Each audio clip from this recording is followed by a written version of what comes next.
Ya minimal kalau kita nge-review clear coat ya udah kering. Jangan dipoles dulu, jangan di flow coat dulu biar tahu hasilnya seperti apa.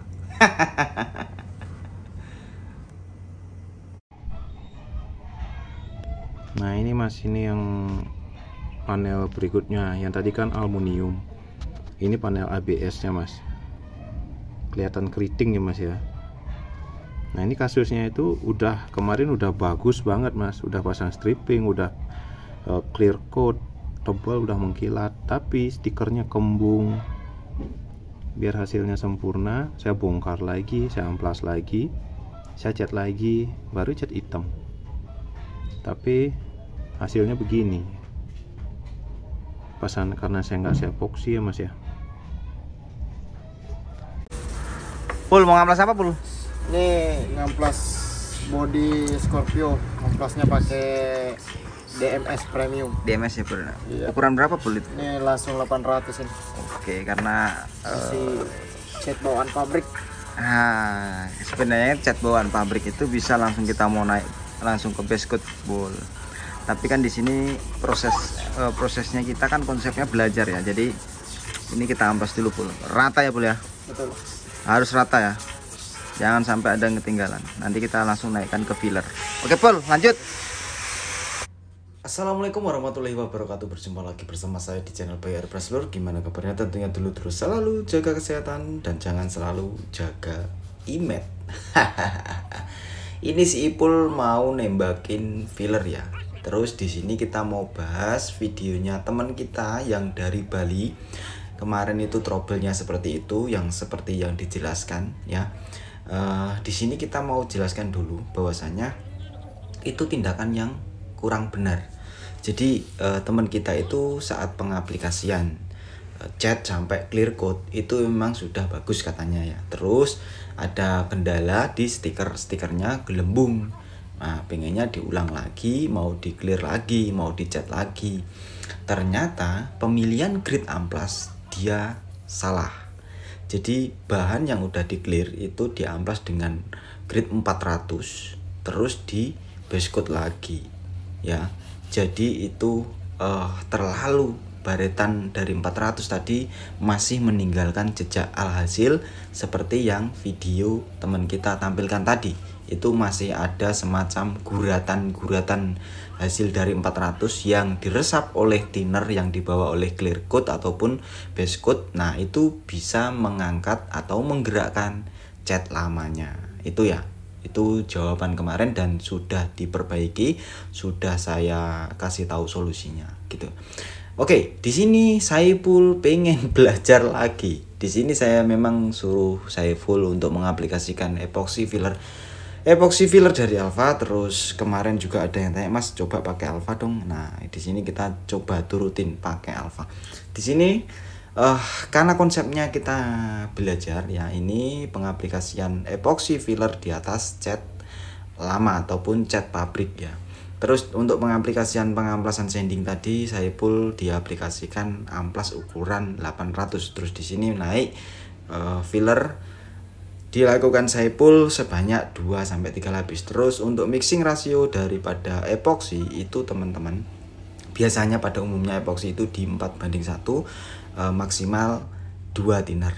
Terus untuk nozzle yang dipakai ya, untuk nozzle yang dipakai itu biasanya dari 1.3 sampai 1.8 ya, karena viskositas daripada epoxy itu sangat tinggi. Terus di sini hasil epoxy dari Saiful sudah kering. Terus di sini kita koreksi lagi, ternyata masih ada semacam bekas luka yang tidak terlalu dalam. Nah, solusinya gimana supaya kita tidak melakukan epoxy filler lagi? Di sini saya ada dempul kombi ataupun dempul pasta dari polyester ya, ini juga dari Alpha. Terus di sini kita cara pengaplikasiannya, kita amplas di bagian yang luka tadi aja. Terus di situ setelah kita amplas menggunakan 600 tadi, kita lap menggunakan degreaser. Lalu setelah itu kita lap bersih dan kita bisa aplikasikan dempul kombi. Buat teman-teman yang kemarin ada kasus juga di masalah dempul ini, Untuk perhatian teman-teman, untuk dempul kombi ini tidak diperuntukkan untuk pembentukan ya. Kalau untuk pembentukan bisa pakai yang 2K atau yang menggunakan obat, bisa BPO, bisa CHPO ya. Kalau untuk dempul kombi sendiri ini hanya untuk mengcover baretan yang tidak terlalu dalam ataupun luka ataupun lubang jarum seperti itu ya. Karena kalau kita paksa untuk penebalan nanti takutnya bisa retak dan dia memiliki tingkat penyusutan yang sangat tinggi. Kemarin teman kita itu mengaplikasikan di media ABS juga, setelah diaplikasikan seperti ini itu tidak dikeringkan secara optimal ataupun maksimal, terus diamplas dan langsung dinaikkan ke base coat, terus di clear coat. Nah, pas sesi clear coat sudah kering, ada penyusutan sehingga bekas yang luka dalam tadi itu akan terlihat lagi. Gitu ya, teman-teman. Kalau saya pribadi, kalau saya mengaplikasikan seperti ini, itu saya benar-benar keringkan dulu karena dempul ini kena angin aja dia terlihat kering dan bahkan bisa diamplas. Kalau kita ketipu di hal itu pasti terjadi trouble. Itu ya, teman-teman. Kenapa Mas kok nggak dilakukan epoksi lagi? Karena di sini untuk dempul kombi itu partikelnya sangat-sangat lembut seperti macam epoksi filler gitu ya. Jadi kita tidak wajib melakukan epoksi lagi kecuali lebarnya sangat lebar banget. Kalau cuman sebatas kecil-kecil seperti ini kita tidak lakukan epoksi, tidak jadi masalah teman-teman. Terus di sini kita lakukan bagian get coat. Nah, karena kita pengamplasannya nanti akan lanjut menggunakan wet sanding atau mode basah, di sini kita lakukan get coat menggunakan cat biasa ya. Kita lakukan tipis seperti ini. Untuk setelan spray gun kita buka tadi setengah ulir, di peluit setengah ulir, terus fan pattern kita buka full, angin main 2 bar. Kita tembakkan secara tipis merata. Dan di sini untuk langkah pengamplasan, perhatikan ya teman-teman. Untuk pengamplasan dempul seperti ini itu tidak asal-asal mengamplas, yang penting halus. Tapi kita pastikan bahwasanya dempul itu bisa selevel dengan media yang ada, gitu ya. Makanya dari itu supaya mempermudah untuk pengamplasan kita lakukan get coat. Get coat apa sih Mas? Get artinya pengawal. Jadi ketika kita mengamplas itu ada yang ngawal. Wih, ini lapisan sudah habis. Silahkan pindah ke grade yang lain ataupun pindah ke media yang lain. Oke, di sini ada amplas ukuran 400. Untuk pengamplasan awal di sini kita pengambilan di bagian dempulnya dulu ya, rata. Terus untuk pengambilan ataupun pengikisan pertama di sini nanti saya lihatkan di bagian itu yang seperti titik-titik itu adalah sisa dari hasil atomisasi ataupun jerukan. Nah, kalau teman-teman ngamplasnya asal layang-layang saja seperti konten kreator yang ada, yang viral tapi ya nggak ada isinya, itu pasti hasilnya kurang mantap teman-teman. Jadi di sini cara mengetahui bahwasanya epoksi ini benar-benar flat lurus itu pakai get coat seperti ini. Oke, setelah 400 kita balas dengan 600 untuk pengambilan pengikisan sisa dari baretan 400, dan di sini kita lakukan terus sampai di akhir amplas. Untuk setelah 600 kita aplikasikan, di sini kita sambut lagi menggunakan ukuran 800 ya. Ukuran 800 nanti untuk pengikisan keseluruhan. Habis itu terakhir kita balas dengan ukuran 1000. Karena di sini menggunakan amplas wet sanding. Biasanya kalau wet sanding itu di mentoknya itu di ukuran 1000. Kalau dry sanding itu mentok di 800. Itu sudah bisa. Nah, kalau teman-teman mengamplas epoksi ataupun filler ataupun PU 2K suppressor ini melebihi dari batas grid yang ada ataupun semakin halus, itu juga akan rawan yang terjadi namanya seperti yang kita bahas kemarin, bisa terkupas di atas epoksi, base coatnya tidak bisa rekat. Terus teman-teman perhatian, kalau kita menggunakan amplas seperti ini ya, yang menggunakan sabun dan kita cuci menggunakan kita cuci menggunakan sabun dan pengamplasan menggunakan air, usahakan setelah pengamplasan itu kita keringkan dulu. Kalau misalnya kita nggak punya oven gimana mas? Ya kita jemur menggunakan terik matahari, itu tidak jadi masalah. Yang penting kandungan air itu benar-benar hilang dari epoksi. Takutnya ada daya resapan yang ya kita kan nggak tahu ya. Siapa tahu ada di bawahnya resapan air dengan sabun, itu nanti akan menjadi residu yang menjadikan pembatas antara epoksi dengan base coat, dan itu bisa terjadi juga yang namanya terkupas setelah diaplikasikan base coat gitu ya teman-teman. Oke, di sini kita lanjut untuk pengaplikasian base coat. Base coat di sini saya pakai Ultra Deep. Untuk pengaplikasian seperti biasa ini solid, kita controlling di awal tipis merata, habis itu pemadatan. Untuk setelan spray gun tadi kita pakai di fluid, kita main cuma di dua putaran, terus untuk fan pattern kita buka di 2 putaran juga, terus untuk angin kita main di 2 bar gitu ya teman-teman. Kalau kita ngaplikasiin cat yang berpartikel itu kebalikan teman-teman, jadi kita aplikasikan rata semua di awal, terakhir kita controlling atau matlingnya ataupun marbling ataupun controlling penataan partikel. Nah kalau yang satu ini solid itu jangan sampai kita main sawur-sawur dari awal sampai akhir. Karena apa? Takutnya partikel yang paling ringan itu bisa nonjol ke atas ataupun bisa ngambang di atas, sehingga base coat itu tidak bisa halus dan mungkin ada beberapa bintik di situ karena partikel yang paling ringan itu bisa nonjol di atas gitu ya teman-teman. Jadi harap dipahami. Nah kasus temen tadi itu sebenarnya dia itu pengaplikasian di entah di motornya sendiri ataupun motor tetangga, saya nggak tahu. Yang pasti teman kita itu salah dalam pengaplikasian pengamplasannya. Jadi teman-teman kalau misalnya habis di clear coat nih, ataupun kita ngerjain 5 panel ataupun 1 panel motor, terus kita aplikasikan base epoxy, base coat sampai clear coat sudah jadi, dan ternyata mungkin ada sesuatu hal yang harus mengulang, entah itu ganti warna ataupun ngulangi hal yang lain, bisa pasang stiker ulang atau gimana.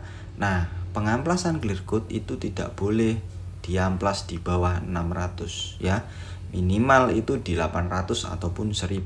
Lalu kita lakukan pengaplikasian base coat walaupun tidak epoxy. Kalau tekniknya bener, insya Allah tidak bakal keriting teman-teman. Terus cari jenis thinner yang penguapannya agak sedikit cepet ya lur. Jadi jangan cari yang terlalu lambat, nanti juga bisa meresap ke bawah gitu ya. Kalau kayak teman kita itu ya otomatis dia bakal ngulang, karena kalau cat sudah terlanjur keriting seperti itu, alhasil catnya itu bakal lembek. Dan dia kemarin saya suruh pengikisan habis sampai ketemu retaknya di mana, habis itu dilakukan epoksi lagi, lalu diamplas lagi, lalu di base coat lagi, dan alhasil aman. Terus di sini kita pengaplikasian clear coat 21 dari Alpha Max. Untuk mixing rasio di sini 2:1 by volume ya teman-teman. Sudah beberapa kali saya coba clear coat ini, ketika saya pengaplikasiannya saya kurangi untuk di bagian thinnernya, pasti ada kegagalan. Jadi untuk karakter daripada clear coatnya ini terus terang ya, itu sesuai TDS aja kalau teman-teman, kalau nggak berani ya. Kalau saya pribadi di sini jadi thinner saya cuman pakai di sekitar 10% ya. Terus untuk thinner yang saya pakai itu saya cari yang paling slow, jadi extra slow yang saya pakai, karena kalau kita pakai thinner yang biasa nanti takutnya bintik-bintiknya timbul. Ini terus terang aja dan jujur aja, sana saya sudah mencoba berapa kali, hasilnya seperti itu. Bahwasanya clear coat ini tidak bisa menggunakan thinner di bawah TDS. Dan ini saya versi saya ya, bukan. Kalau misalnya teman-teman ada yang bisa mengaplikasikan di bawah TDS ya monggo silakan komentar aja. Tapi kalau saya sendiri, alhasil di sini kurang perform. Saya terus terang aja kurang perform. Terus di sini untuk teknik pengaplikasian, karena ini warna hitam, saya pengennya seperti biasa ya, kita nggak pakai jeda, one visit application dari titik A ke titik B, titik A ke titik B, habis itu pengambilan thickness. Jadi untuk pengaplikasian pertama fish layer ya, untuk gerakannya relatif cepat, terus second layer relatif cepat, terus untuk terakhir kita jeda kurang lebih 10-15 detik. Habis itu kita lakukan pengambilan wet looknya. Jadi total dari keseluruhan itu 3 lapis tanpa jeda. Karena pengennya saya tidak mau ada kotoran yang ketanam di dalam clear coat ini, karena warnanya sendiri itu relatif cukup gelap ya. Jadi kalau kita sampai ada kotoran yang ketanam di dalam clear coat, alhasil kita akan ngulang lagi untuk base coatnya. Karena di warna hitam ini sangat rawan sekali. Warna hitam, warna putih, silver, ataupun yang cerah yang lainnya, karena pasti harus ngulang. Jadi sebisa mungkin ya untuk pengaplikasian clear coat di sini saya aplikasikan one visit seperti biasa sih. Oke lur. Terus teman-teman, kalau banyak sekali yang tanya sama saya, Mas gimana sih caranya nge-clear itu bisa flat. Jadi seperti penjelasan saya ya teman-teman, nggak ada clear coat itu flat. Hasil after clear coat yang dihasilkan oleh atomisasi ataupun droplet yang dihasilkan dari spray gun, pasti ada tekstur. Tapi kita kembali lagi, tekstur itu halus ataupun kasar dalam arti jerukannya gede-gede ya, seperti OM mobil itu kan jerukannya gede-gede. Nah di sini supaya gimana caranya tekstur itu bisa halus, jadi seakan-akan bisa flat gitu ya. Ketika kena pantulan cahaya lampu neon, itu lampunya itu kelihatan lurus gitu ya, enggak seperti cacing yang lungkik-lungkik itu ya yang mengikuti kontur. Nah untuk pengaplikasian itu sebenarnya jerukan itu enggak melulu tentang clear coat sebenarnya. Dari base coat seperti yang saya aplikasikan di awal tadi, dari pengamplasan, dari base coat, dari kontur yang paling bawah itu akan bakal ngikutin kontur yang di atas. Maka dari itu kalau pengen pengen halus ya diusahakan dari bawah itu disiapkan. Memang persiapan panel itu memang sangat penting lur. Jadi jangan macam-macam, jangan asal layang-layang aja kalau ngamplas. Oke, untuk pengekliran di sini sudah selesai. Nanti kita setelah kering kita akan langsung review. Kalau basah begini akan percuma kita review, bakal nggak ketahuan karakternya, entah itu ada meler ataupun popping ataupun apa, pasti kita akan tampilkan. Oke, di sini saya mohon maaf kalau joget-joget. Saking senangnya ya lur ya. Jadi pengaplikasian kita puas hari ini. Oke, kita simpan dulu. Nah, inilah lur untuk hasil clear coat yang sudah kering. Di sini ada beberapa kotoran ya, seperti dulu-dulu di sini saya tunjukkan. Nah, untuk hasil clear coatnya seperti ini, silakan dinilai sendiri. Untuk build film di sini saya tunjukkan untuk build filmnya. Hasil clear coat ini memang cenderung lebih tipis ya lur ya untuk build filmnya, tapi untuk wet looknya sudah lumayan. Terus untuk kotoran yang di atas clear coat ini aman aja, nanti kita koreksi. Untuk koreksinya gitu paling minor-minor aja. Di bagian itu kita koreksinya itu di pemolesan aja, di bagian itu aja. Untuk pemolesan keseluruhan saya tidak mengaplikasikan, karena untuk detail pengaplikasian poles itu mungkin butuh apa ya, ibarat kata belajar lagi lah ibaratnya, karena detailing itu ilmunya sangat luas lur. Tapi kalau untuk after clear yang saya aplikasikan seperti ini, oke, bisa dilihat sendiri, sangat minim jerukan gitu ya. Jangan beranggapan bahwasanya flat itu nggak ada. Kalau pengen flat, benar-benar flat ya dikikis lagi untuk jerukannya yang after clear, terus dipoles. Nah itu mungkin bisa flat. Tapi kalau after clear itu bisa flat, itu nggak mungkin, karena atomisasi itu bentuknya bulat. Jadi untuk tekstur itu pasti ada. Nah kembali lagi, untuk teksturnya itu pengen yang gede-gede atau yang halus seperti ini. Oke lur, saya pamit undur diri. Mungkin nanti kita akan lanjut di clear coat correction. Wassalamualaikum warahmatullahi wabarakatuh.